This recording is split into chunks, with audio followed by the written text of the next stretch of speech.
clutch hub chu thara lo leitur lom lo hei clutch hub lui kha ni ko hi khon lo ina pong zo ka ni ko he lai hian enila khor du to thara hi thara ne ya ho khutiam tur khon ta heting chunga clutch pad heting chung heng clutch pad thar po boila clutch pad thara kha ti chetoi thina ni chuan helam pang le thunga hi lo ta ni mo thar lei tur chuan apong lai kha thar lei tur lo chuan fit top khan atlo le don chuang si lawa modified dan hi ve modified hei ngai ta ni mo chun hei uduk tawin grinder blade ta po khan a blade pang ngai he ting ano kha jang du tu ka hei ting hian kano ta sakhop me u kan not kol ve ka chuan khu pangai chuan a sapangai a thara chuan hemi akir ko ting hemi a khor tu ko ni ko lai a khor to na ni ta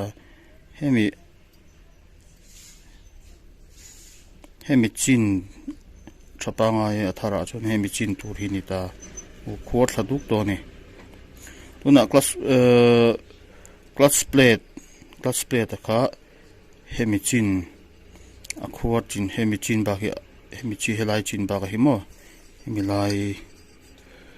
lai tlang hi hemi chin ba ki alu thei lo ta ni chuan clutch plate a heti lampang khan focus lo le thin heti lampang khan azuk nek ta hemi achung kwal zo ka hi hemi achung lam kwal zo ka hi hemi hei la hian pong bok ta mo ko chat har hei pong to ta han clutch plate chung kwal zo zong lampang hi azuk lut tlang ve thei lo ni ta hian hei arum pong ta chan chu hei sei ta hang clutch plate hi achung kwal ai khan hemi hi tlema te set awang khan clutch plate berina eina china kha hemi hakir ti mengo hemi hakir nen khan len helai lai zong khain ang to lo ta ni ko azim lut set ta chuan clutch plate thar kha vo ponila helai vel haral chak don ni chu aral chak em dona hi ai nok na lo thui don ni an nok na thei lo kha chuan ka chavu nge ya chuan hi clutch plate lui ka tin lai ha ti meng tin lai ha kan not fekta uluk dong khor bi kha la oma not khor ve ka chu ti lai te kha kan not thla ve ka chuan ta chuan la tok lawa ti da lu khan ka sei dong khan hemi chung len zong le helai hemi kol zong khan tiat ta maro chu aral na chin bak hemi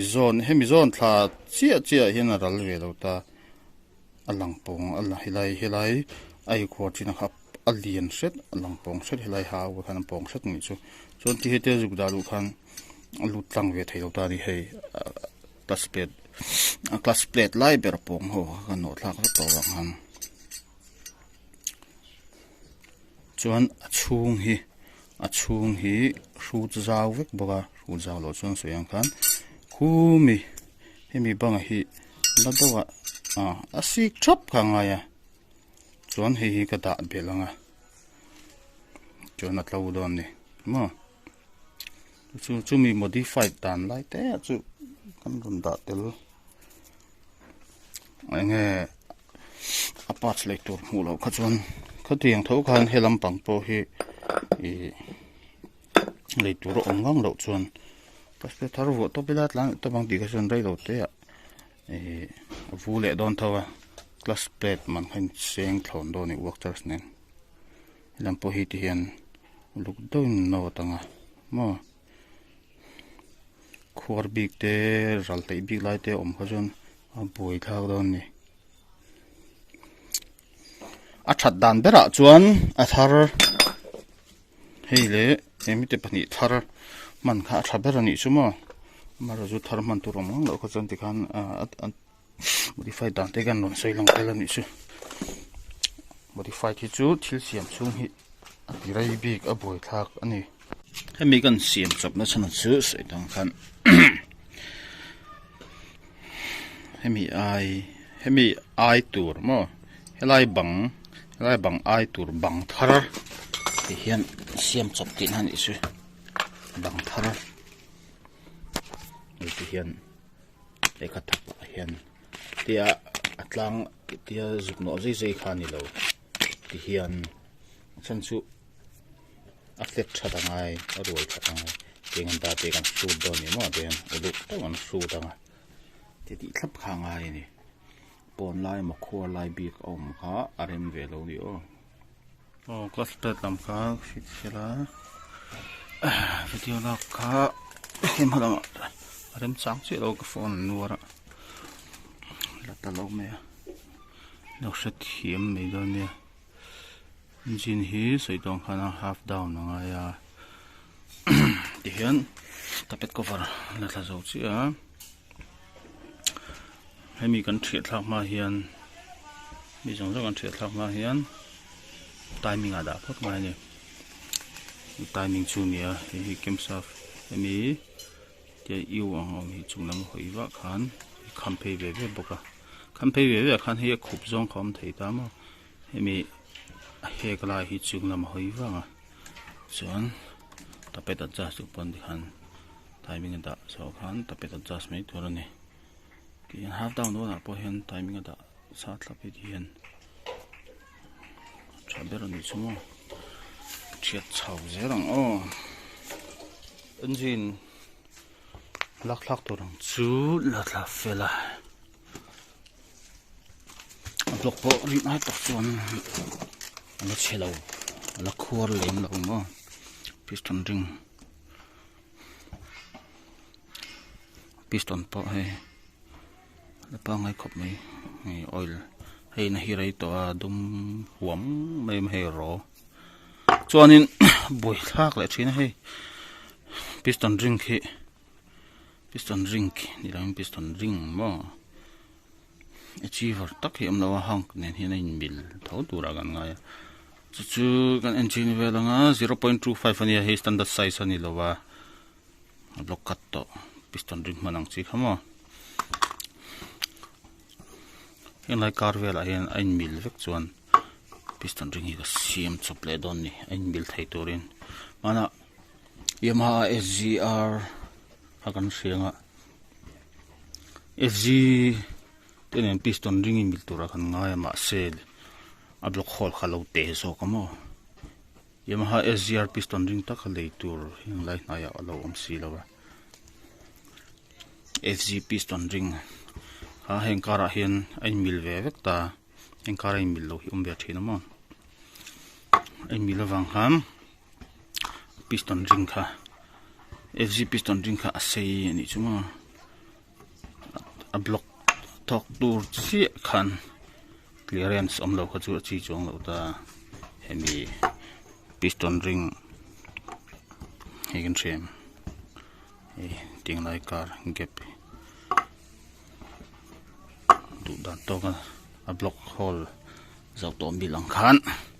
siam a thak khop ma siam na rai to tun thleng hian problem mana nei le lo chu chiang chung gan ti mai ngai don tu chuma po hian piston ring chu piston hole a hian ein mil veka chuan he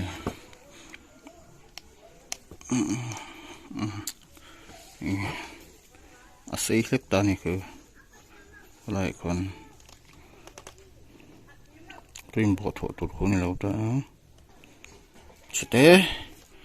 uluk mang kheng grindering kan kat lak don ni mi block hole ni mi tok tur hian ma uluk do ti ngai modified hi chu a boi thlak thin ni mo ani na tak tur ani tur tak part hi chuan man hi a thajo ka ngang lawa ti dang ha ron soi ani maya piston ring hi oil ring zo kan ya mora hian chete der shoot zu kha ngai ni mo chuan mi chunga hin en chop ze langa he compression ring ani compression ring hi chu ala khonga shoot an om zo ka oil ring thei chu shoot ha kholo lom siama lui nen kan engkop chin lo kang suang hin chen oil ring hui ha kan da china ku car ko helai hi gap azau men clearance zau tol tu ka chu bang chon oil khat lang chho thin ani kan da dan tu chu hei kan kat cha pa kan da lenga theng kan da lut pho tanga ma kut kha chona nil do wan chuk ti chu kha har hei piston hi ang hen te hian ngan nem lut la chu pong hai chong no chong ku clearance ve ka chu bu hoton hi lai te ku chete bak thadon ani thadon muthem a nei chini mi nen khan thlau ta em ni fit sar phadang ole patla tur jong kol na lama thin ta thak me he ama to lo khop me dar riat le chan ve pel chho to ani zo ma hi chu ti hian customer te tan ti sak sam khani mai mo kong te po ana to khop me hey piston ring kha kan an lo kat sop siam chop ang ani chu kan an lowa kan vua lu po a clearance ka jim tha se ka du box mo clearance om lo to phachu tha chong lo ta a vua lu a kher khop me an vua lu the sa ma se atlo em don ni chuanin tia fit pum che hian hei helai hi a oil ron chu na tur ni ta hi check ngei tur ani engine kan down ani chuan mo engine kan down na kan vua le a hian oil kha chung na man ong pam chho em ti kha en lokang hela hi kan lo notice don ne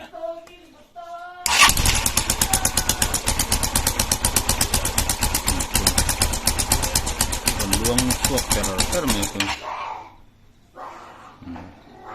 ka check ngai ni mo fit pu manga plachala vulo te kan test don ne phel ruak khop mai akhir phian mo rin ain engine lin lo na hau tak khop mai hau tak le phian mai ma se soft thei kan ni lo mo soft farem lo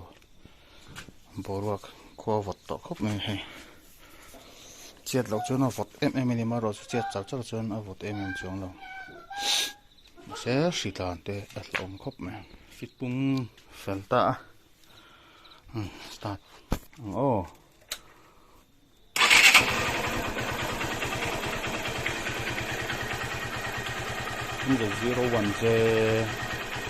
in the 01Z ni ve to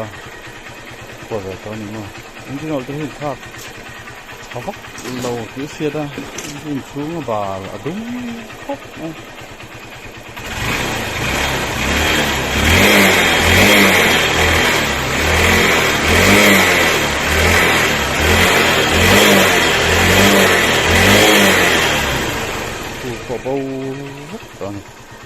lang pui chi nang avu attach avu le vu mo hei kanin chak tlang lama kan test chawa kong chawa nia kai chun ka siam ma pa han hemi chawa hen ka test thawa vu chho na sa khop me tu na chuan clutch vu reng om to lo a phit chho wak khop me chi war hi chak ve ka ngai khop ei ma khal te hi an nuam phia na so te hi nuama ka